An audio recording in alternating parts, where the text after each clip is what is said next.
Bismillah. Assalamualaikum. Waalaikumsalam warahmatullahi wabarakatuh. Ustaz, iman saya turun naik. Masya Allah, kayak tangga belum jadi itu turun naik, turun naik. Saya mudah emosi. Semoga Allah tenangkan hati Anda. Saya tobat dari perbuatan dosa lagi, saya tobat dari berbuat dosa lagi. Pertanyaan saya, bagaimana caranya agar saya bisa benar-benar tobat dan tidak balik lagi? Baik. Pertama, semoga Allah muliakan Anda. Saya sering katakan bahwa saya senang dengan pertanyaan-pertanyaan seperti ini.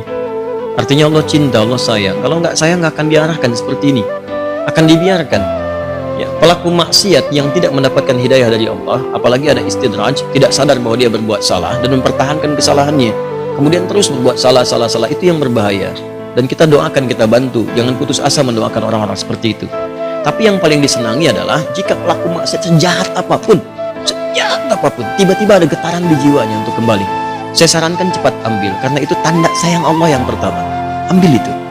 Saya sering katakan pada Anda, Allah sangat mencintai pelaku maksiat yang tobat dibandingkan orang soleh yang tidak pernah merasa salah. Dalilnya Quran surah kedua Al-Baqarah di akhir ayat 222. Innallaha yuhibbut tawwabin. Allah sangat cinta orang yang selalu untuk berusaha tobat. Dan Allah akan tunjukkan jalan kalau dia mau ngambil itu. Tadi misal Anda pernah berbuat salah dan terus ada getaran di jiwa, ini salah nih, saya harus berubah. Ini petunjuk Allah, Anda ambil tuh. Itu langsung turun ayat di Quran surah ke-29 ayat 69. Di Quran surah 29 Al-Ankabut ayat 69. Walladzina jahadu fina lanahdiyannahum subulana. Orang-orang yang serius menjemput petunjuk kami. Begitu Allah tunjukkan, Anda mau ambil. Dia serius pengen ngambil, pengen belajar, terus tanya orang. Awalnya malu-malu, setelah itu mau-mau, gitu kan? Datang ke majelis ilmu, awalnya belakang-belakang, setelah itu saf paling depan. Ustaz belum datang, dia sudah datang duluan, bahkan dia siapkan macam-macam. Allahu Akbar. Itu lanahdiyannahum subulana. Kami akan tunjukkan jalan-jalan terbaik menuju kami. Macam-macam. Tiba-tiba Masya Allah, bukan cuma di taklim aja. Ada yang dapat hadiah umrah, ada yang dapat jodoh, ada yang macam-macam. Diberikan pokoknya. Jadi yang pertama diberikan itu bukan dunia dulu, ketenangan hati dulu. Jadi kalau Anda hijrah, yang diberikan pertama kali ketenangan jiwa. Ya, Quran surah keempat ayat 100, paling kiri sebelah bawah. Wa may yuhajir fi sabilillah yajid fil ardi muraghaman katsiran wa sa'ah. Orang yang mau berhijrah ke jalan Allah akan diberikan oleh Allah itu pertama sa'ah, kelapangan dalam jiwanya, tenang gitu, nikmat. Ada sesuatu yang nggak pernah Anda peroleh sebelumnya.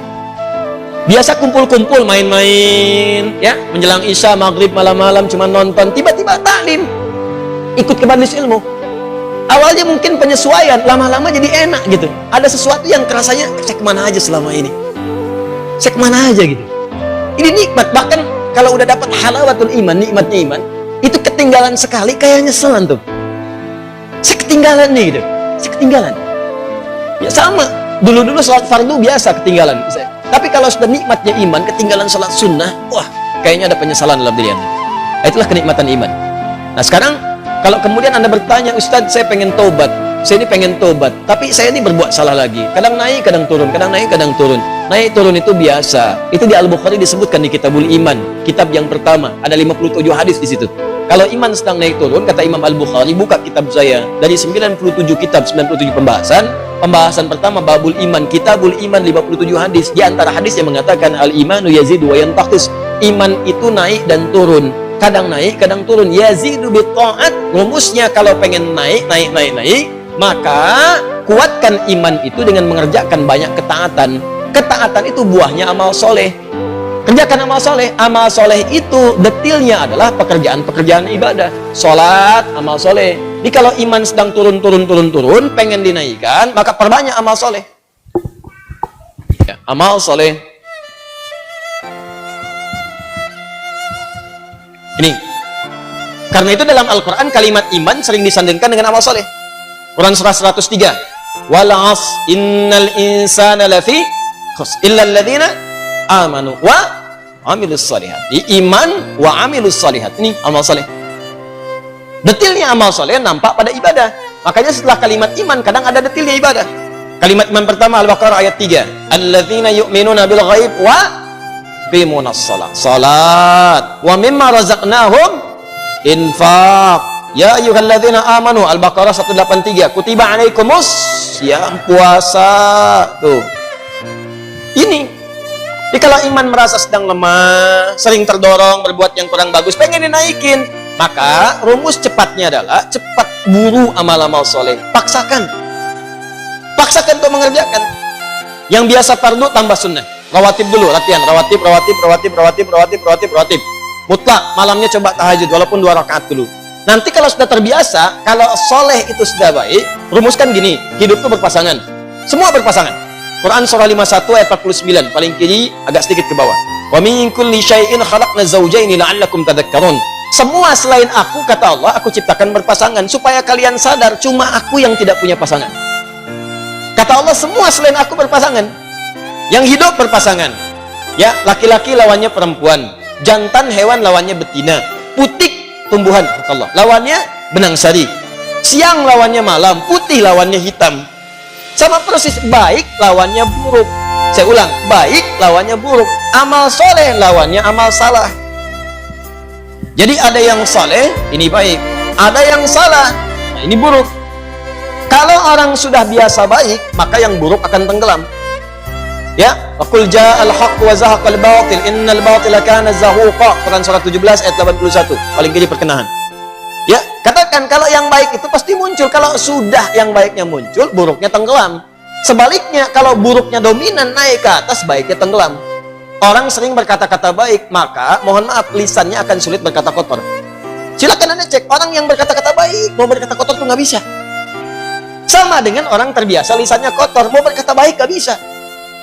Preman dengan preman berpapasan, apa mungkin mengatakan, Assalamualaikum bro? Nggak ada.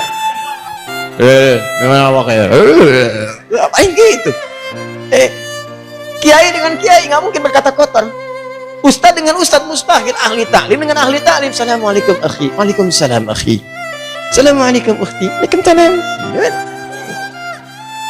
Jadi seperti itu.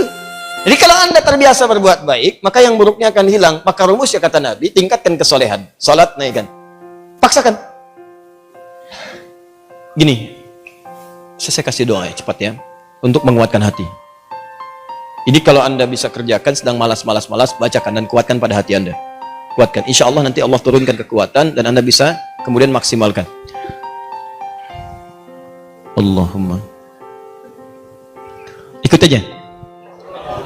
Allahumma, paksain. Ya, paksa. Dah.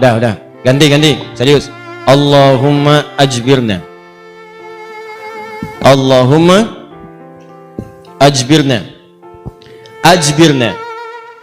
Ini bahasa Arabnya. Allahumma paksain.